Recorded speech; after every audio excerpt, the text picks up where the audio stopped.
Hello student, welcome back to my channel. तो आज हम आगे चलेंगे। आगे चलने का मतलब इम्प्लांटेशन आपका हो गया। इम्प्लांटेशन के बाद क्या होगा कि अब आपकी क्या हो गई, प्रेगनेंसी कंफर्म हो गई, यानी कि प्रेगनेंसी होगा और क्या होगा 9 मंथ का। उसके बाद से आपका एम्ब्रियोनिक डेवलपमेंट होगा। तो चलिए आज हम लोग आगे देखते हैं। चलिए आज हम लोग आगे देखते हैं pregnancy and embryonic development. Pregnancy and embryonic development। Pregnancy and embryonic development, ठीक है ना। प्रेगनेंसी एंड एम्ब्रियोनिक डेवलपमेंट में अब देखा जाएगा। अब देखो क्या था, थोड़ा सा हम लोग डायग्राम बनाते हैं। ये था फीमेल का सिस्टम, ये फीमेल का फैलोपियन ट्यूब है, इधर भी है। ये इसका वजाइना हो गया, कर्विक्स हो गया, वजाइनल ओपनिंग हो गया, ठीक है। यहाँ पे क्या हुआ था, एम्पुला में यहाँ पे आपका फर्टिलाइजेशन हुआ था। क्या हुआ था, यहाँ पे फर्टिलाइजेशन हुआ था। और फर्टिलाइजेशन के कितने दिन बाद यहाँ पे उतरा था, ये 4 दिन के बाद उतरा था। और उतरने के बाद क्या हुआ था बच्चों, यहाँ पे क्या होती है, एंडोमेट्रियम की दीवार होती है। यहाँ पे क्या होता है, रोपण की क्रिया होती है, ठीक है। तो यहाँ पे ये आया था भ्रूण, ठीक है ना। अब कितने कोशिकाओं वाला बन गया था, ये 100 सेल स्टेज हो गया था। क्लियर है। अब ये क्या हो गया था, ये ग्लाइकोजन निकाला बहुत मात्रा में, फूल गया, एक कैविटी बन गई जिसे हम लोग बोलते हैं ब्लास्टोसिस्ट कैविटी। क्या कहते हैं, ब्लास्टोसिस्ट कैविटी। और इस स्टेज को क्या कहेंगे, ब्लास्टुला स्टेज कहेंगे। कौन सा स्टेज कहेंगे, ब्लास्टुला स्टेज कहा जाएगा। क्लियर है। अब देखो क्या होगा, ब्लास्टुला स्टेज में क्या होगा, फिर धीरे धीरे के बाद क्या होगा, देखो यहाँ से 4 दिन आया, 3 दिन यहाँ पे रहा, 7वें दिन यहाँ पे इम्प्लांट हो जाएगा। यहाँ पे क्या हो गया, इम्प्लांट हो गया था ना। इम्प्लांट होने के बाद क्या हुआ था, इसके जस्ट अगले दिन, ठीक है ना, यानी कि 4 डे में ये मोरूला कहाँ पे आया था, यूटेरिन कैविटी के अंदर आया था। यूटेरिन कैविटी के अंदर आया था। और फिर 7वें दिन क्या हुआ था, 4 डे, यहाँ पे 4 डे लिख दे रहे हैं, यहाँ 7 डे लिख दे रहे हैं, ठीक है ना। 7 डे क्या हुआ था, 7 डे देखा जाएगा, ये इम्प्लांट हो गया था। 7 डे एंडोमेट्रियम में, 7 डे एंडोमेट्रियम में क्या हो गया था, इम्प्लांटेशन हो गया, रोपण हो गया, इम्प्लांटेशन की क्रिया हो गई, ठीक है ना। अब इम्प्लांटेशन के बाद क्या होगा, जस्ट अगले दिन यानी कि 1 डे बाद क्या हुआ था, HCG निकला था। इसे हम क्या कहते हैं, प्रेगनेंसी टेस्ट हार्मोन्स कहते हैं। प्रेगनेंसी टेस्ट हार्मोन के नाम से जाना जाता है। क्लियर है। यानी कि देखा जाएगा बॉडी में क्या हुआ था, तेजी से अगले दिन ही हार्मोन निकलना स्टार्ट हो गया था। कौन था, HCG। और HCG को ही हम प्रेगनेंसी टेस्ट हार्मोन कहते हैं, क्योंकि जब फर्टिलाइजेशन होता है, मॉरूला हो जाता है, ब्लास्टुला हो जाता है, और जाके वो इम्प्लांट हो जाता है एंडोमेट्रियम के अंदर, तब होगा, ठीक है ना, HCG निकला। जब HCG निकलेगा तो हम क्या करेंगे, 2-3 ड्रॉप हम मार्केट में मिलती है ना, जिसे हम प्रेगा टेस्ट कहते हैं, ठीक है ना, टेस्ट न्यूज वगैरह कुछ होती है, उसके ऊपर हम क्या करेंगे, ड्रॉप डालेंगे। और ड्रॉप डालने के बाद क्या होगा, हमें रिजल्ट निकला, यानी कि 2 लाइन्स आ जाएगी, यानी कि क्या हो गया, HCG ने अपना काम कर दिया, यानी कि वो चीज क्या हो गई, कंफर्म हो गई, यानी कि प्रेगनेंसी आपकी क्या हो गई है, कंफर्म हो गई है, ठीक है, HCG हो गया। अब देखो बच्चों, अब क्या होगा, अगले दिन ये जो आपका ट्रोफोब्लास्ट था, ये आपका ट्रोफोब्लास्ट था। ट्रोफोब्लास्ट कौन था, इसके बाहर की दीवार क्या थी, यहाँ पे जो किनारे किनारे जो सेल्स गए थे उसे हम क्या कहते थे, ट्रोफोब्लास्ट। यही ना था ट्रोफोब्लास्ट। किनारे किनारे सारे सेल्स क्या हो गए थे, चले गए थे। यहाँ पे सारा सेल चला गया था, यहाँ पे ऐसे। इन सेल्स को कौन सा सेल्स कहते थे, ट्रोफोब्लास्ट। और यहाँ पे बताया गया था सेल्स का क्या हो गया था, गुच्छा बन गया था, 9 ब्लॉक स्ट्रक्चर बन गया था, जिसे हम इनर सेल मास के नाम से जान रहे थे, इनर सेल मास के नाम से जान रहे थे। और ऊपर वाले सेल्स को क्या कह रहे थे, ट्रोफोब्लास्ट कह रहे थे। और इनर सेल मास आने वाले समय में क्या करेगी, ये क्या था, ये आने वाले बच्चे का डेवलपमेंट होगा। और ट्रोफोब्लास्ट से क्या होगा, किसका निर्माण होगा, आपका प्लासेंटा का निर्माण होगा। किसका निर्माण होगा जी, प्लासेंटा का निर्माण होगा। प्लासेंटा का निर्माण होगा, यही ना हुआ था। अब देखो क्या होता है, ये जो ट्रोफोब्लास्ट है, ये जो ऊपर वाला ट्रोफोब्लास्ट है, ये ट्रोफोब्लास्ट क्या होता है, 2 लेयर में बढ़ जाता है। कितने लेयर में बढ़ जाता है बच्चों, 2 लेयर में बढ़ जाता है। ये देखो यहाँ पे ये ट्रोफोब्लास्ट हो गई, यहाँ पे हमने ट्रोफोब्लास्ट बना दिया, ये रहा आपका ट्रोफोब्लास्ट। ये क्या है आपका ट्रोफोब्लास्ट। ट्रोफोब्लास्ट क्या हो गए थे, सब किनारों पे चले गए थे ना, सेल्स जो किनारों पे चले गए थे, उन्हीं सेल्स को हम क्या बोलते थे, ट्रोफोब्लास्ट, जो प्लासेंटा डेवलपमेंट कर। ठीक है, अब क्या होगा, बाहर इसके एक दीवार आ जाएगी। कौन आ जाएगी, दीवार, यानी कि ट्रोफोब्लास्ट की ये दूसरी लेयर हो गई। और ये क्या है, ये एक प्रकार का साइटोप्लाज्म होगा। इस साइटोप्लाज्म के अंदर क्या होगा, बहुत सारे केंद्रक बनेंगे, यानी कि अगर देखा जाएगा इसके अंदर क्या होगा, कैरियोकाइनेसिस होगा, साइटोकाइनेसिस नहीं होगा।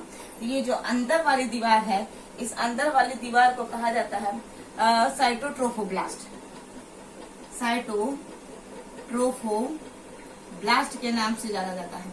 और ऊपर वाला जो है ना, ये ऊपर वाला, इसे सिंसियोट्रोफोब्लास्ट के नाम से जाना जाता है, सिंसियोट्रोफोब्लास्ट के नाम से जाना जाता है, सिंसियोट्रोफोब्लास्ट के नाम से जाना जाता है।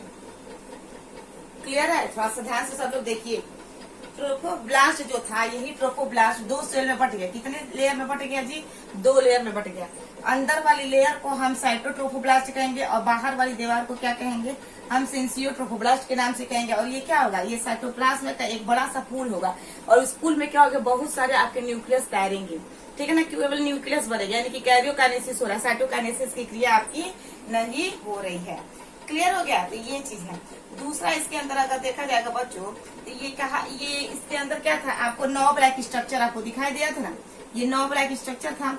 ये 9 ब्लैक स्ट्रक्चर को ही हम क्या कह रहे थे, इनर सेल मास, यही ना कह रहे थे, इनर सेल मास के नाम से जान रहे थे, इनर सेल मास। और इसी इनर सेल मास को हम लोग क्या कह रहे थे, इसे हम इनर सेल मास कहते हैं, या इसे हम एम्ब्रियोब्लास्ट के नाम से भी जानते हैं, एम्ब्रियोब्लास्ट के नाम से जाना जाता है। 2 तरीके का इसका नाम होता है। ठीक है, तो देखो अंदर वाला जो है साइटोट्रोफोब्लास्ट हो गया, बाहर वाला जो लेयर हो गया वो सिंसियोट्रोफोब्लास्ट हो गया।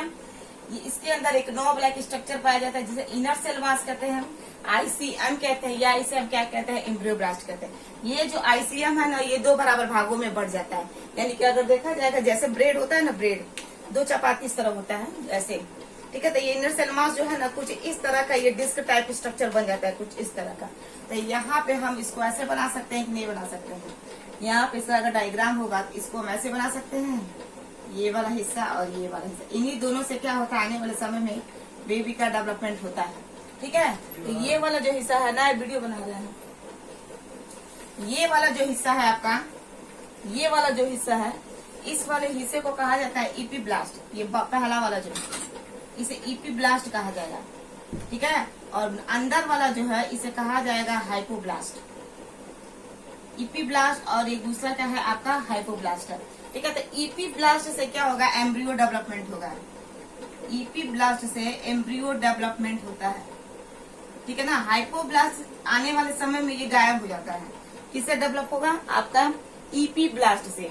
ठीक है, तो यहाँ पे ये जो कौन सा इनर सेल मास था, जिसे हम एम्ब्रियोब्लास्ट के नाम से जान रहे थे, ये एम्ब्रियोब्लास्ट क्या हुआ था आपका, अगर देखा जाएगा ये ब्रेड लाइक स्ट्रक्चर बना गया, यानी कि 2 डिस्क जैसा, ये 2 डिस्क में ऐसे बदल जाएगा। ऊपर वाला क्या हो जाएगा आपका इपीब्लास्ट हो जाएगा, और नीचे वाला क्या हो जाएगा, हाइपोब्लास्ट होगा। इपीब्लास्ट से आपके बेबी का डेवलपमेंट होगा। तो ये चीज है इसमें। ठीक है ना, आप इसे नोट डाउन करना चाहते हैं तो कर लेते हैं।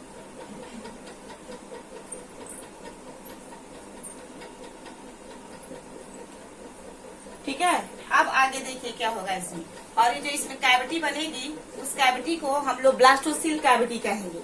ये जो कैविटी इसके अंदर भी बनी थी ना, इसके अंदर जो कैविटी बनी थी, इसे ब्लास्टोसील कैविटी कहेंगे। तो यहाँ भी वही कैविटी है, उसी चीज को यहाँ पे बड़ा करके दिखाया गया है। तो ये जो कैविटी है, इसे कहा जाएगा ब्लास्टोसील कैविटी।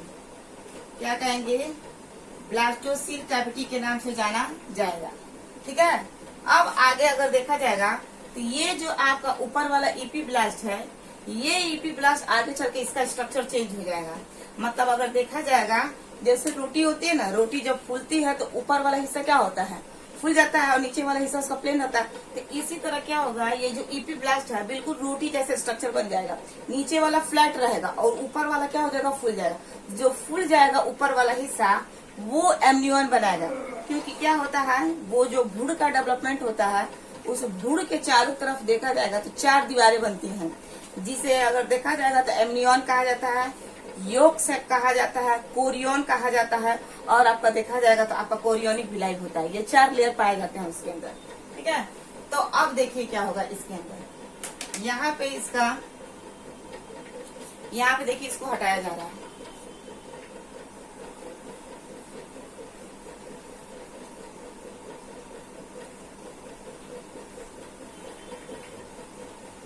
अब देखिएगा क्या होगा यहाँ पे, अब इसका स्ट्रक्चर चेंज हो जाएगा। अब यहाँ पे अगर देखा जाएगा तो ये जो आपका स्ट्रक्चर था, बाहर कौन सा था, सिंसियोट्रोफोब्लास्ट था, और अंदर आपका कौन सा था, साइटोट्रोफोब्लास्ट था। तो ये आपका स्ट्रक्चर बन गया, ठीक है ना। ये स्ट्रक्चर आपका क्या है, पूर्ण रूप से यहाँ पे इम्प्लांट हो गया है। अब वो धीरे धीरे क्या हो रहा है, डेवलप हो रहा है। तो क्या था उसका स्ट्रक्चर, देखा जाएगा यहाँ पे अगर देखा जाएगा तो यहाँ पे क्या था, 2 डिस्क जैसा स्ट्रक्चर दिख रहा था। एक वाला क्या था आपका इपीब्लास्ट था, और दूसरा वाला क्या था, दूसरे वाले को हम लोग हाइपोब्लास्ट के नाम से जान रहे थे। अब देखो क्या होगा, ये जो आपका इपीब्लास्ट था, अभी इपीब्लास्ट फूल जाएगा। यहाँ पे देखो, जैसे अभी बोला जाता है जैसे ब्रेड फूलता है ना, बिल्कुल उसी तरह इसका स्ट्रक्चर फूल जाएगा। देखो ऐसे, इस तरह, ठीक है ना। अब दूसरा वाला अगर देखा जाएगा, दूसरा वाला कौन है हमारा, हाइपोब्लास्ट है ना। तो हाइपोब्लास्ट अभी डेवलप होगा। इपीब्लास्ट में देखिएगा क्या होगा, ये सारा इपीब्लास्ट का सेल्स है। देखो ये कैसे फूल गया है, ये इसके सारे सेल्स हैं यहाँ पे, इसका ये सारा सेल्स है यहाँ पे। ये इपीब्लास्ट है, ये बिल्कुल अच्छे तरीके से ब्रेड जैसा स्ट्रक्चर ले लिया है, ठीक है ना।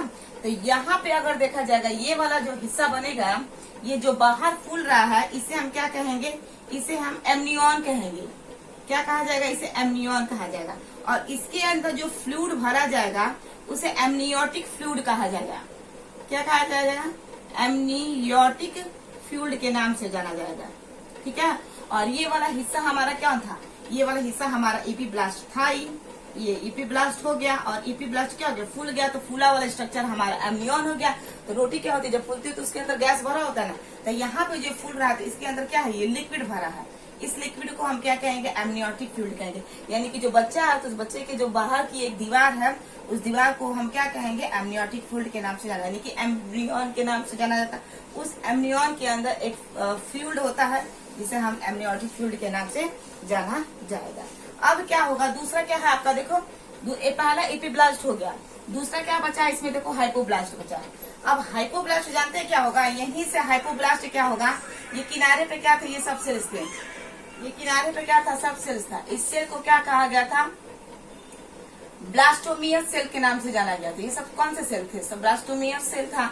अब ब्लास्टोमियस सेल्स के अंदर क्या हो गया था, कैविटी बन गई थी, जिसे हम ब्लास्टोसिल कैविटी के नाम से जानते हैं, ठीक है। और ये कब हुआ था, जब 100 कोशिकाओं वाला एक झुंड बन गया था, तो ये धीरे धीरे ग्लाइकोजन को खाना स्टार्ट कर दिया था। और जब ग्लाइकोजन को खाना स्टार्ट कर दिया, तो बीच में कैविटी बन गई थी, जिसे हम ब्लास्टोसिल कैविटी कह रहे थे, और सारे सेल्स किनारे पे चले गए थे। तो ये सब क्या है, सब ये हमारे ब्लास्टोमियर्स है। और ये स्टेज जो है ब्लास्टुला स्टेज कहलाएगा। इसे हम ब्लास्टोमियर्स सेल के नाम से जानेंगे, ठीक है ना। ये सारे सेल्स हैं। अब ये क्या होगा, दूसरा क्या हमारा हाइपोब्लास्ट है ना। तो ये हाइपोब्लास्ट जो सेल्स है, ये चारों तरफ ब्लास्टोमियर्स के ऊपर लग जाते हैं। देखो कुछ इस तरह का, अब ये चारों तरफ ये सेल फैल जाएगा, यानी कि अगर देखा जाएगा ब्लास्टोमियर्स के परिधि की तरफ चले जाएंगे। देखो यहाँ पे कुछ इस तरह का ये स्ट्रक्चर बन जाएगा, ठीक है। यानी कि ब्लास्टोमियर्स के किनारे किनारे ये सारे सेल्स क्या हो जाएंगे, लग जाएंगे। यहाँ पे देखिए, ये चारों तरफ ये सेल लगेगा ब्लास्टोमियर्स। ये एग्जाम में कभी कभी पूछता है कि ये जो आपका हाइपोब्लास्ट होता है, ये हाइपोब्लास्ट आगे चल के किससे लगता है, तो ये आपका देखा जाएगा ब्लास्टोमियर्स से जाकर लग जाता है, यानी कि किनारों पे उसके चिपक जाता है। और चिपकने के बाद क्या होगा, यहाँ पे देखो, यहाँ पे भी एक कैविटी बन रही है। कैविटी बन रही है, तो ये वाली जो कैविटी होगी, इस कैविटी को कहा जाता है यॉक सैक। क्या कहेंगे, इसे हम यॉक सैक के नाम से जानेंगे। क्लियर है, तो 2 हो गई ना। पहला आपका क्या हो गया, एमनियन हो गया, और दूसरा क्या होगा आपका यॉक सैक हो गया। अब देखिए क्या होगा, ये जो आपका जो सेल है जिसे हम क्या कह रहे हैं, हाइपोब्लास्ट। यहाँ पे इसका नाम लिख दिया जा रहा है हाइपोब्लास्ट, कंफ्यूज मत होइएगा। दो ही सेल हैं और ये दोनों सेल का निर्माण कहाँ से हुआ था, आपका इनर सेल मास से हुआ था। इनर सेल मास कैसे बना था, क्योंकि जब वो आपका डिवीजन हो रहा था, जब 100 सेल कोशिकाओं का एक झुंड बन गया था और उसके अंदर जब ग्लाइकोजन गया था तो वो स्ट्रक्चर फूल गया था, बीच में गुहा बन गया था जिसे हम ब्लास्टोसेल कैविटी कह रहे थे। और कहीं कहीं क्या हो रहा था कि कोशिकाओं का एक झुंड बन गया था छोटा सा। तो जो कोशिकाओं का जो झुंड बन रहा था उसी झुंड को हम नॉन ब्लैक स्ट्रक्चर के नाम से जानते हैं, यानी कि आने वाले समय में उसको हम इनर सेल मास, ठीक है, या एम्ब्रियोब्लास्ट के नाम से जानेंगे। वही एम्ब्रियोब्लास्ट, सारा का सारा काम यही पे हो रहा है इसके अंदर, क्योंकि यहाँ पे ये क्या हो गया है, वो अंदर एंडोमेट्रियम की दीवार के अंदर चिपक गया, क्योंकि ये स्टेज प्रेगनेंसी की है, वो डेवलप हो रहा है एम्ब्रियो, ठीक है ना। तो ये क्या होगा, जब डेवलप होगा तो इसके अंदर क्या होगा, ये जो स्ट्रक्चर जिसे आप नो ब्लैक स्ट्रक्चर बोल रहे थे वो क्या हो जाएगा, फूल जाएंगे, यानी कि दो डिस्क जैसा स्ट्रक्चर हो जाएगा, बिल्कुल इस तरह का। और जो दो डिस्क जैसा स्ट्रक्चर हो रहा है तो ये ऊपर वाला इपीब्लास्ट और नीचे वाला आपका क्या हो जाएगा, हाइपोब्लास्ट। आने वाले समय में ये हाइपोब्लास्ट खत्म हो जाएगा और ये आपका जो इपीब्लास्ट है, ये इपीब्लास्ट से क्या होगा, एम्ब्रियो का फॉर्मेशन होगा, यानी कि बच्चे का डेवलपमेंट होगा। तो ये क्या हो रहा है, जो आपका इपीब्लास्ट है अभी क्या होगा, फूल जाएगा, रोटी जैसा स्ट्रक्चर बन जाएगा। तो जो रोटी जैसा स्ट्रक्चर बनता है तो रोटी ऊपर की तरफ फूलेगी, तो जो फूला वाला स्ट्रक्चर है उसे एमनियन कहेंगे। और रोटी के अंदर क्या होता है, गैस भर जाता है, तो यहाँ पे गैस नहीं, यहाँ पे एक लिक्विड भर जाएगा जिसे हम एमनियोटिक फ्लूइड कहेंगे, ठीक है। और किनारे वाला तो हमारा हिस्सा है, ये रोटी का नीचे वाला हिस्सा क्या होता है, सपाट होता है, ऊपर वाला ना हिस्सा खुलता है, तो ये सपाट वाला हिस्सा हमारा क्या हो जाएगा, इपीब्लास्ट हो गया, ठीक है। तो ये पहला डिस्क हो गया। अब इसमें कौन सा बचा है, दूसरा वाला डिस्क बचा है, ये वाला हाइपोब्लास्ट। ये हाइपोब्लास्ट क्या होगा, क्योंकि हम जब जानते हैं कि ये जो स्टेज बनता है जिसे हम ब्लास्टुला स्टेज कहते हैं, उस ब्लास्टुला स्टेज में जितने सारे सेल्स हैं जिसे ब्लास्टोमियर्स कहा जाता है, वो सब किनारों के ऊपर लग गए हैं। और ये क्या होगा, हाइपोब्लास्ट भी धीरे धीरे धीरे धीरे सेल डिवाइड करता चला जाएगा और चारों तरफ ब्लास्टोमियर्स को घेर लेगा, ठीक है। तो ये जो घेर रहा है तो फिर इसके अंदर क्या होगी, एक कैविटी बन जा रही है। इसी कैविटी को हम क्या कहेंगे, यॉक सेट के नाम से जाना जाएगा। और ये जो सेल्स है जो किनारों पे गया है, ब्लास्टोमियर्स से लगा है, वो हमारा क्या है, हाइपोब्लास्ट है ही, ठीक है। तो 2 पॉइंट हो गया आपका, एक यॉक सेट हो गया, दूसरा हमारा क्या हो गया, एमनियन हो गया। तीसरा टॉपिक और ध्यान से सुनिएगा क्या होगा इसमें। तीसरा वाला क्या होगा कि ये जो है आपका, जिसे हम क्या कह रहे हैं, हाइपोब्लास्ट, ये आगे चल के क्या होगा, और सेल्स के समूह बनाने लगे, यानी कि धीरे धीरे धीरे धीरे क्या होगा, और सारी कोशिकाओं का एक झुंड बनाने लगी। और झुंड बनाकर क्या करेगा, ये पूरा अपने चारों तरफ, यानी कि इपीब्लास्ट और हाइपोब्लास्ट चारों तरफ क्या करेगा, ये सेलों को सजा देगा, मतलब पूर्ण रूप से ये सेलों से भर जाएंगे दोनों के दोनों, यानी कि इपीब्लास्ट भी और कौन सा आपका दूसरा हाइपोब्लास्ट भी। देखो ये चारों तरफ से क्या कर लिया, ढक दिया। इधर से आपको इपीब्लास्ट को ढक लिया और उधर से तो आपका हाइपोब्लास्ट को तो ढक ही रहा था, यानी कि अगर देखा जाएगा ये दोनों को क्या किया है, पूर्ण रूप से ढक लिया। ये सेल का निर्माण कहाँ से हो रहा है, ये सेल का निर्माण आपके हाइपोब्लास्ट से ही हो रहा है, यानी कि धीरे धीरे क्या हो रहा है, हाइपोब्लास्ट ही नए नए सेलों का निर्माण कर रहा है और चारों तरफ से क्या कर दिया, इसको ढक लिया। इस सेल्स के समूह को हम कहेंगे एक्स्ट्रा एम्ब्रियोनिक मेम्ब्रेन। इसे क्या कहेंगे, एक्स्ट्रा एम्ब्रियोनिक मेम्ब्रेन के नाम से जाना जाता है, ठीक है ना। तो ये भी पूछता है कि ये एक्स्ट्रा एम्ब्रियोनिक सेल का निर्माण कहाँ से होता है, तो जब ये आपके हाइपोब्लास्ट डिवीजन करके ब्लास्टोमियर्स के चारों तरफ लग जाते हैं तो कुछ ही समय के बाद क्या करते हैं, ये और सेलों को पैदा करते चला जाता है और धीरे धीरे क्या करता है कि पूरे ये ब्लास्टुला स्टेज है जिसके अंदर ब्लास्टोमियर्स सेल्स हैं, उनको पूर्ण रूप से क्या करता है, घेर लेता है, ठीक है। तो इसे हम क्या कहेंगे, एक्स्ट्रा एम्ब्रियोनिक मेम्ब्रेन के नाम, mesoderm, sorry, extra embryonic mesoderm, membrane नहीं है, मीजोडर्म है, एक्स्ट्रा एम्ब्रियोनिक मीजोडर्म के नाम से जाना जाएगा, ठीक है। तो ये आपका 2 स्टेज हो गया। इस चीज को पूरा होने में कितना समय लगेगा, 8वां दिन, यानी कि अगर देखिए ये 8 दिन में सारा का सारा काम क्या हो जा रहा है, कंप्लीट हो जा रहा है। यानी कि फर्टिलाइजेशन अगर देखा जाएगा तो तो आपके फैलोपियन ट्यूब में एम्पुला के जंक्शन पे हो गया था फर्टिलाइजेशन, और फर्टिलाइजेशन के बाद क्या हुआ था आपका ब्लास्टोमियर्स बने थे, 2 सेल स्टेज बना था, फिर 2 से 4 सेल स्टेज बना था, फिर 4 से अभी कितने सेल बने थे, 8 सेल बने थे, और 8 से 16 कोशिकाओं के समूह को ही मॉरुला कहा जाता है। और मॉरुला कहाँ बना था, आपके फैलोपियन ट्यूब के अंदर ही, सारा काम फैलोपियन ट्यूब के अंदर हो रहा है। जब तक मॉरुला नहीं बनेगा तब तक वो आगे खसकेगा नहीं। तो मॉरुला कहाँ बना, इसी फैलोपियन ट्यूब के अंदर।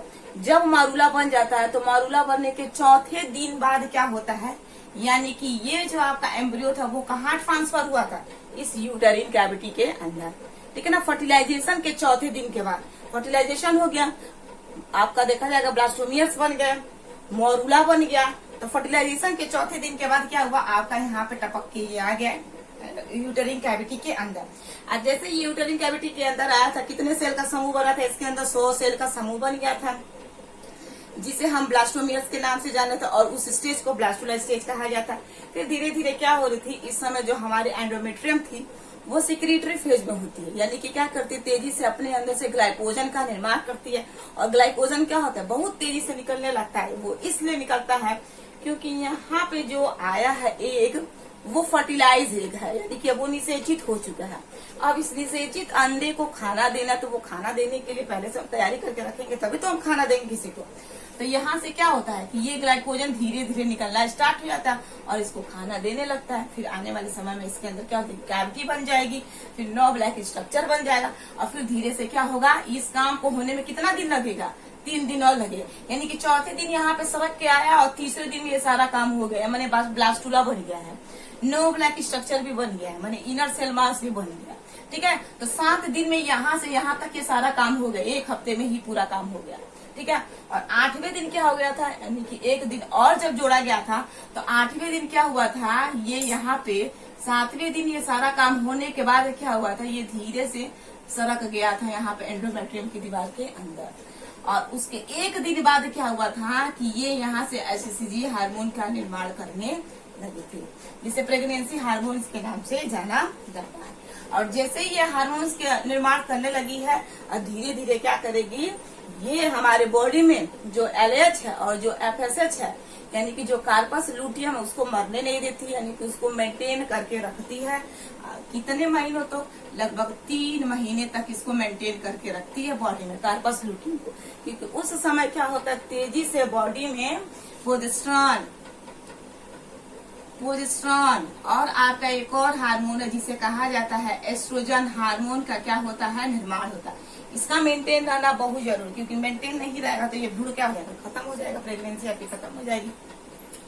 क्लियर है। तो इस चीज को मेंटेन कौन करता है, आपका HCG मेंटेन करता है। और ये कौन सा है, HCG निकल कहाँ से रहा है, यही तो ट्रोफोब्लास्ट से निकल रहा है, यही ट्रोफोब्लास्ट से निकल रहा है। ट्रोफोब्लास्ट यही ना आपका था किनारे वाला हिस्सा, ठीक है। किनारे वाला हिस्सा क्या था, ट्रोफोब्लास्ट था, और बीच में आपका क्या था, 9 ब्लैक स्ट्रक्चर था, जिसे हम इनर सेल मास के नाम से जाने। ये पूरा काम उसके अंदर ये होता है, ठीक है ना। और अगले दिन अगर देखा जाएगा, यानी कि 1 दिन बाद अगर और देखा जाएगा, 8वें दिन, यानी कि ये तो 7वां दिन हो गया था, 8वें दिन ये हो गया था, HCG निकल गया था, अगले 1 और दिन देखा जाएगा तो ये पूरा काम हो जाता है, यानी कि इपीब्लास्ट और हाइपोब्लास्ट का डेवलपमेंट अच्छी तरीके से हो जाता है। सोचिए ये 1 दिन में सारा काम हो रहा है। इसके अंदर क्या होगा, इस 1 दिन में इपीब्लास्ट भी बना है, हाइपोब्लास्ट भी बना है, और इसके अंदर देखा जाएगा एम्नियन भी बन गया है। इसके अंदर आपका यॉर्क सेल का निर्माण भी आपका अच्छे तरीके से हो गया, ठीक है। तो ये हो गया आपका इसमें अच्छे तरीके से डेवलपमेंट, ठीक है। अब हम आगे देखेंगे कि ये जो आपका इपीब्लास्ट था वो आपका अगले काम कैसे करता है, ठीक है। तो इसमें ये वाला इसका आपका टॉपिक रहा, ठीक है।